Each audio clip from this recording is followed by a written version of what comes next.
Welcome back to Joe Stunner Boxing. Let's talk about Bud Crawford fighting at middleweight, because that's what he's alluded to. I think I'll go down to middleweight. That's a possibility. He said that. And middleweight, of course, is one of the glamour divisions throughout the history of boxing. But it is a little bit of a lull at the moment. There are some good fighters, but no one you would call great in that division. And Bud, of course, he only had one fight at 154. He picked up a belt, went all the way up to 168 to become undisputed in a third weight division. Extraordinary, isn't it? 3 weight divisions, undisputed. And if he went down to middleweight, that would be, won a belt there, that would be 5 weights. 5 weight world champ, undisputed in 3. What an achievement. But he is 38, so he's a very well preserved 38, and clearly a very capable 38, as is Usyk, like, for example. They live the life. They are supremely talented, and they maximise their talent with some very, very good, some very good living, some looking after themselves, not partying, not doing silly things. So I don't think the age is really a factor, even though he is 38, Crawford. But let's have a look at the world champions at middleweight, and you can decide for yourself how you think they would get along with Bud. Now, the WBO and IBF champion is Janibek Alimkhanuly, okay, who is 17 wins, no draws, no defeats. And this fella is a very capable 32-year-old from Kazakhstan. Okay, he's 6 foot, 5'11", 6 foot, quite tall for the weight, very good fighter.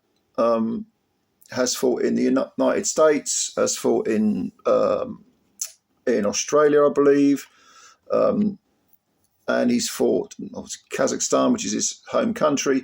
But he has spent an awful lot of time in America. I think most of his fights, if memory serves, are in America. And he had, he's beaten some, reasonable people. He stopped both Rob Brandt and Hassim Ndam Injikam. Is that his name? Hassim, the guy I mean, with the unpronounceable name? Unpronounceable to me anyway. He stopped both of those in 8 rounds apiece.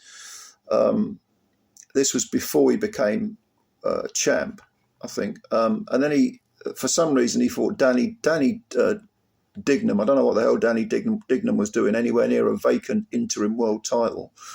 But apparently he was ranked. He won one of the trinkets and got ranked, and then got smashed to bits in 2 rounds by Alimkhanuly. After the Dignam fight, Alimkhanuly took on Denzel Bentley and won a unanimous decision over 12. But that was for the full fat WBO title. But Denzel gave him a good old fight, very, very good fight. And then Alimkhanuly smashed up Stephen Butler in 2 rounds. He's had a couple of fights since against, a couple of undefeated fighters who I was not familiar with, whose names I can't even remember. They had long, complicated names. I don't even remember their names. I hadn't seen much of either of them. But they were 2 stoppage victories from Alimkhanuly. So you're talking about a capable but somewhat unspectacular fighter who probably, what would you call him,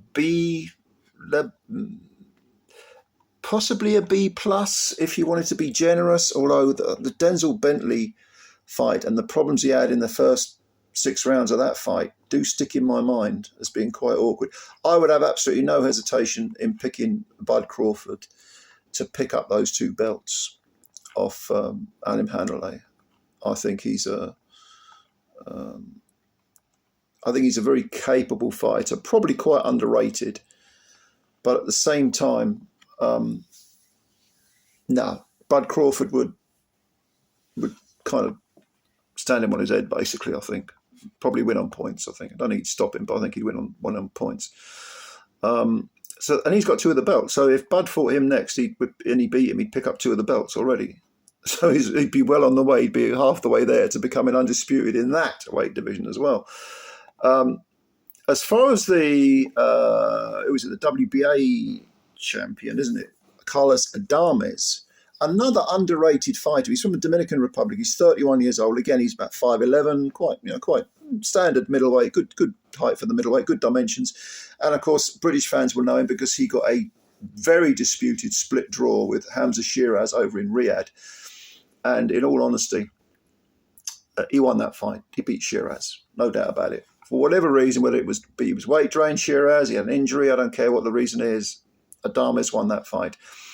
Come forward, very, very aggressive, not exactly scientific in what he does. He does have good wins over Sergei Derevyanchenko. That's a majority decision. If ever there was a gatekeeper, it's Derevyanchenko. What a tough man.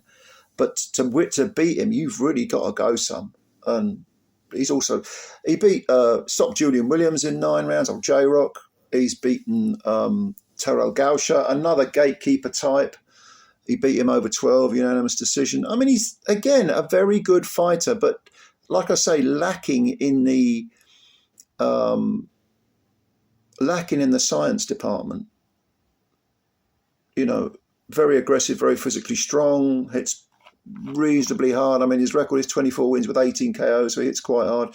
He's got a defeat on his record, though, which was a unanimous 12-round decision for the WBO interim title to Patrick Teixeira, and that was back in 2019. So that was a while ago. So he's done well to pick up a